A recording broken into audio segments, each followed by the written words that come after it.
السلام علیکم ورحمۃ اللہ وبرکاتہ۔ عزیز طلبہ، ہم فارسی پڑھ رہے ہیں۔ آج آپ کو بتائیں گے کہ دو لفظوں کو آپس میں کیسے جوڑا جاتا ہے۔ پہلے ہم جان چکے ہیں کہ دو لفظوں کو جوڑیں تو وہ مرکب بن جاتا ہے۔ کیا بن جاتا ہے؟ مرکب۔ مرکب کا معنی آتا ہے ایک دوسرے پر سوار کرنا۔ تو ایک لفظ کو دوسرے لفظ پہ ہم سوار کرتے ہیں تو وہ مرکب بن جاتا ہے، کمپاؤنڈ بن جاتا ہے۔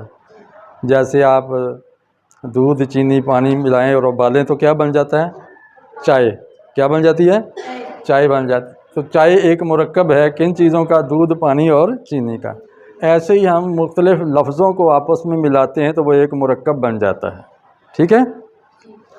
ہم مرکب بنائیں گے، لیکن اب مرکب بنانے کا طریقہ سیکھنا ہوگا۔ اگر آپ کو چائے بنانے کا طریقہ آتا ہے تو وہ کیسے بنائیں گے؟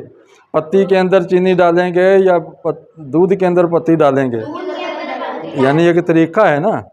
اچھا، دودھ کے اندر چینی ڈال کے برف ڈال دیں تو وہ کیا بن جائے گا؟ چائے؟ اس کا نام کیا ہوگا؟ شربت۔ اس کو کیا کہیں گے؟ شربت۔ لیکن اگر دودھ، پتی، چینی اور اس کو گرم کریں گے تو کیا بن جائے گا؟ چائے۔ تو نام مختلف ہو گئے، نام مختلف ہو گئے۔ ایسے ہی ان مرکبات کے بھی نام مختلف ہو جائیں گے۔ فی الحال ہم آپ کو صرف ان کو آپس میں جوڑنے کا طریقہ بتائیں گے، دو لفظوں کو آپس میں جوڑنے کا طریقہ بتائیں گے۔ آپ کے سامنے مختلف کالم لکھے ہوئے ہیں۔ ان کی کیا خصوصیت ہے کہ پہلے لفظ کے آخر میں کیا آ رہا ہے؟ سب کے الف، اور ان الفاظ میں سب کے آخر میں کیا آ رہا ہے؟ واو۔ ان کے آخر میں کیا آ رہا ہے؟ ان کے آخر میں کیا آ رہا ہے؟ ہے آ رہی ہے۔ اور ان کے آخر میں ہے آ رہی ہے۔ اور ان کے آخر میں ایک ہی طرح کے حرف آ رہے ہیں؟ مختلف ہیں۔ ٹھیک ہے؟ اب طریقہ یہ ہے، میں آپ کو بتانا چاہتا ہوں کہ اگر پہلے لفظ کے آخر میں الف ہو، پہلے لفظ کے آخر میں الف ہو تو اس کو اگلے لفظ سے ملانے کا طریقہ یہ ہے کہ اس کے آگے بڑی یہ اور حمزہ لگا دیتے ہیں تو کیا بن گیا؟ بالائے۔ اور اس کو کیا کہیں گے؟ بابائے۔ تو کیا بڑھائیں گے؟ ہاں، بڑی یہ لگا دیں گے، اوپر حمزہ لگا دیں گے، بابائے قوم۔ اس میں کیا لگائیں گے؟ نوائے وقت۔ اس کے آخر میں الف ہے تو کیا لگائیں گے؟ بڑی یہ اور حمزہ، تو کیا بن جائے گا؟ صدائے کشمیر۔ تو یہ ہے دو۔ آپ دیکھتے ہوں گے کہ یہ بڑی یہ کیوں لگائی گئی ہے اس میں؟ تو دراصل اس لیے تھا کہ اس کے آخر میں الف تھا، اس کے آخر میں تو الف کو آگے جوڑنا ہو تو بڑی یہ اور حمزہ لگاتے ہیں۔ اتنی سمجھ آ گئی؟ جوڑ لیں گے۔ اچھا، ایک اور طریقہ ہے، جدید طریقہ، کہ اگر بڑی یہ کی بجائے چھوٹی یہ لگا دیں تو تب بھی آج کل چل رہا ہے۔ چھوٹی یہ بھی چل رہی ہے لیکن چھوٹی یہ کے نیچے زیر آتی ہے۔ اب اس کو کیسے پڑھیں گے؟ سزائے موت، ندائے بلند، ہوائے صبح، دریائے راوی، اس طرح کر کے پڑھتے ہیں۔ آج کل ایرانی اس طرح پڑھتے ہیں فارسی کو۔ تو جو ہمارے ہندوستانی لوگ تھے وہ فارسی لکھتے اور پڑھتے اس طرح تھے۔ کیسے؟ بالائے طاق، بابائے قوم، نوائے وقت، صدائے کشمیر، سزائے موت۔ یہ کن کا لہجہ ہے؟ ایرانیوں کا۔ آج کل ایرانیوں کا یہ لہجہ ہے۔ ٹھیک ہو گیا؟ اچھا، یہ آپ اصول جان گئے کہ اگر دو لفظوں کو جوڑنا ہو تو ہم دیکھیں گے کہ پہلے لفظ کے آخر میں کیا ہے؟ الف۔ تو اس کو کس کے ساتھ جوڑیں گے؟ بڑی یہ کے ساتھ یا چھوٹی یہ کے ساتھ؟ بڑی یہ کے ساتھ جوڑیں گے تو اوپر حمزہ آئے گا اور آواز موٹی آئے گی، صدائے۔ ٹھیک ہے؟ اور جب چھوٹی یہ لکھیں گے تو اس کے نیچے زیر آئے گی، پھر حمزہ نہیں آئے گا، تو اس کو کیا پڑھیں گے؟ صدائے موت۔ تو آواز باریک ہو جائے گی یہاں کی۔ اتنی بات سمجھ آ گئی آپ لوگوں کو؟ اچھا، دوسرا کالم دیکھیے کہ ان سب کے آخر میں کیا آ رہا ہے؟ ہاں، بالکل دونوں کر سکتے ہیں۔ میں نے آدھوں کا یہ کر دیا، آدھوں کا یہ کر دیا تاکہ دونوں طریقے آپ کو آ جائیں۔ ٹھیک ہے؟ ٹھیک ہے؟ اچھا، اس کالم میں سب کے آخر میں کیا ہے؟ واو آ جائے تو اس کا طریقہ بھی وہ الف والا ہی ہے۔ تو کیا کریں گے؟ ہم چھوٹی یہ لگا دیں گے نیچے زیر، یا بڑی یہ لگا دیں گے تو حمزہ، یہاں ایک ہم چھوٹی یہ والا کر لیتے ہیں ایرانی اور ایک ہندوستانی. یہ کس کا طریقہ ہے؟ ایرانی کا. اور یہ طریقہ ہے ہندوستانیوں کا. اور یہ طریقہ ہے اور یہ طریقہ ہندوستانیوں کا. ہاں الف آ جائے تو تب بھی یہ، واو آ جائے تو تب بھی یہ لگے گی. چھوٹی یہ یا بڑی یہ؟ چھوٹی یہ لگے گی تو کیا آئے گا؟ اوپر حمزہ آئے گا؟ نہیں، زیر آئے گی. اور بڑی آئے تو پھر کیا آئے گا؟ زیر آئے گی، پھر حمزہ آئے گا. سمجھ آ گئی بات کی؟ اب پڑھنا کیسے؟ آرزو یہ نیک، خوئے بد.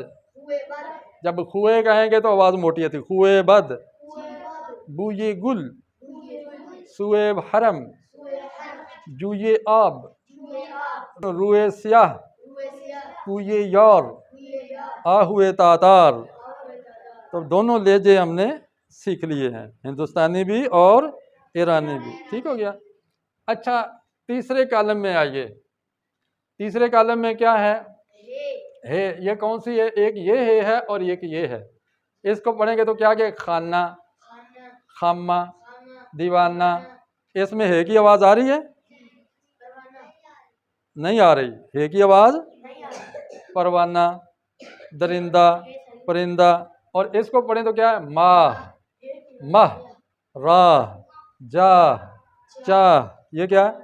امبوہ، آہ، شاہ، شاہ. اس کی بجائے ہم پڑھیں بندہ. اگر اس کو پڑھیں گے بندہ تو یہ غلط ہو جائے گا.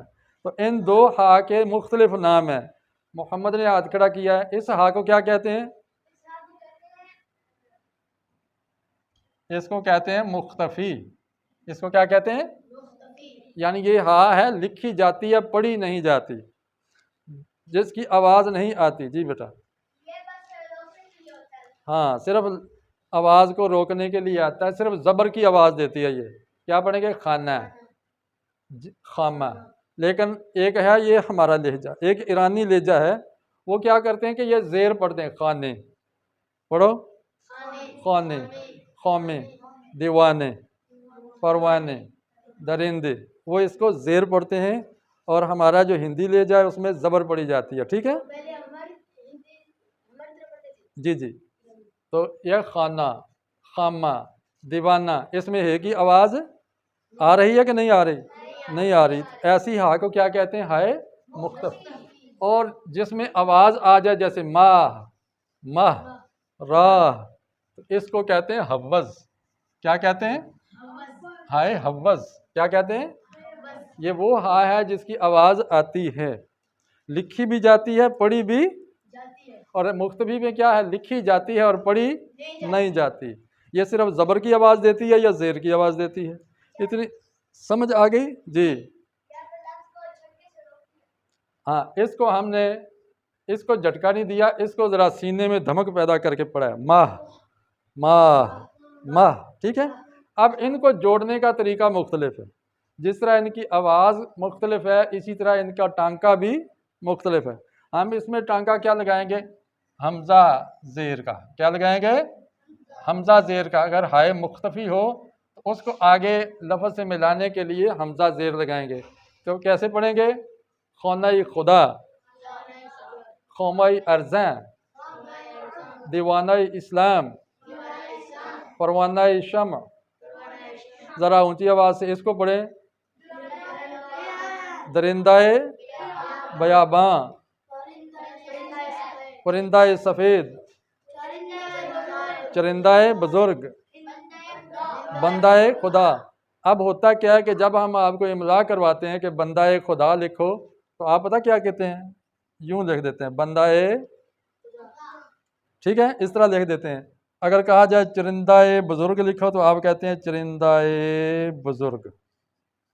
تو کیا یہ ٹانکا ٹھیک ہے؟ یہ جوڑ ٹھیک ہے؟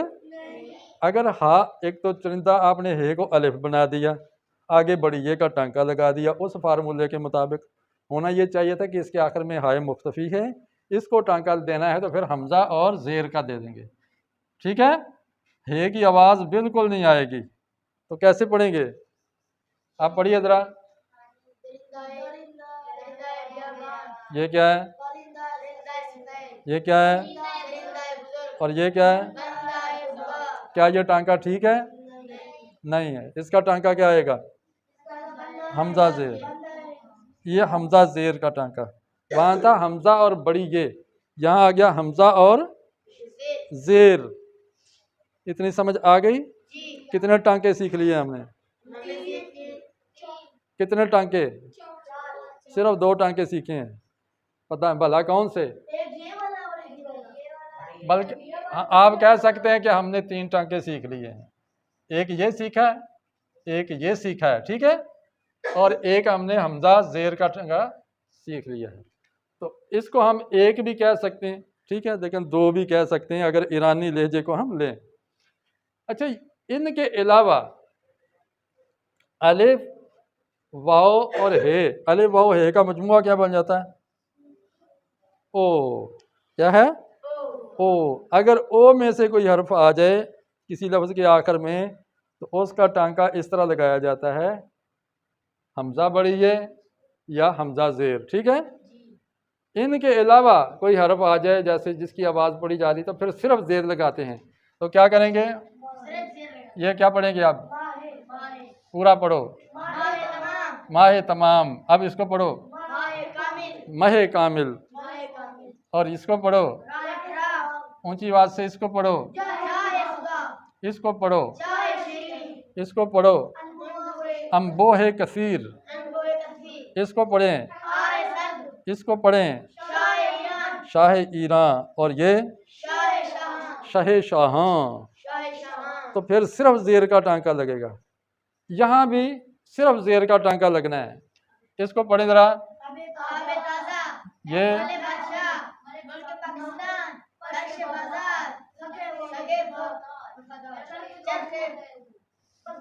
آپ پتہ کیا مسئلہ ہے؟ جب ہم لکھواتے ہیں جی پدر محترم لکھو تو کیا کر دیتے ہیں؟ پدر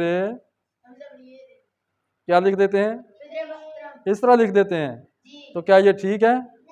بڑی یہ کب آتی ہے بھلا؟ جب الف آ جائے یا واو آ جائے، یا الف ہو یا. اب نہ یہاں الف ہے نہ یہاں واو ہے، تو پھر اس کو ملانا کیسے ہے؟ زیر کے ساتھ. سمجھ آ گئی؟ ابھی نہیں آئی.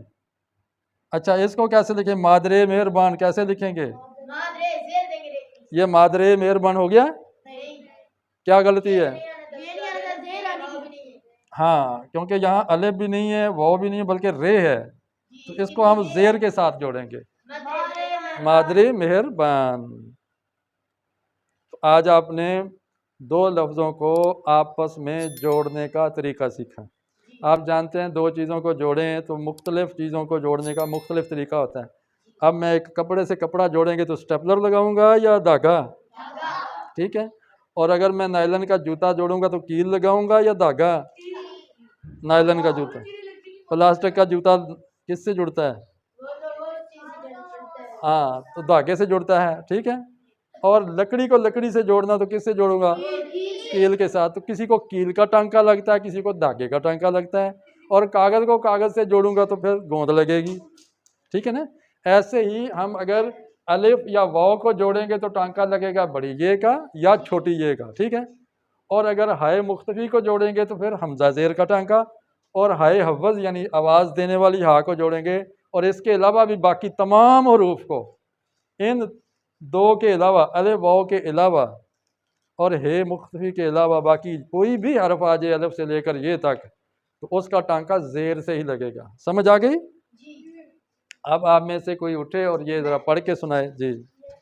بالائے طاق، بابائے قوم، نوائے وقت، صدائے کشمیر، سزائے موت، ندائے بلند، ہوائے صبح، دریائے راوی.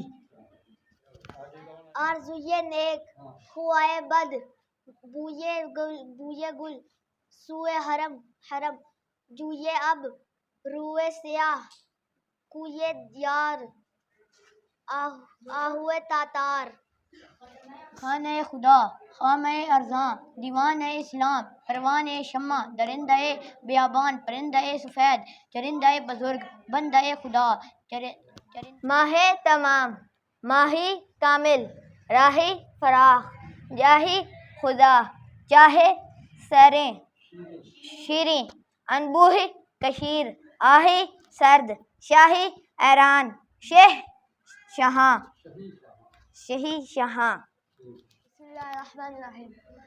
آب تازہ، محل بادشاہ، ملک پاکستان، فرش بازار، سگے وفادار، چرگے کبود، پسر نیک، قدر محترم، ماجر مہربان۔ بلائے طاق، ببائے قوم، نوائے وقت، صدائے کشمیر، سزائے موت، ندائے بلند، ہوائے صبح، دریائے راوی۔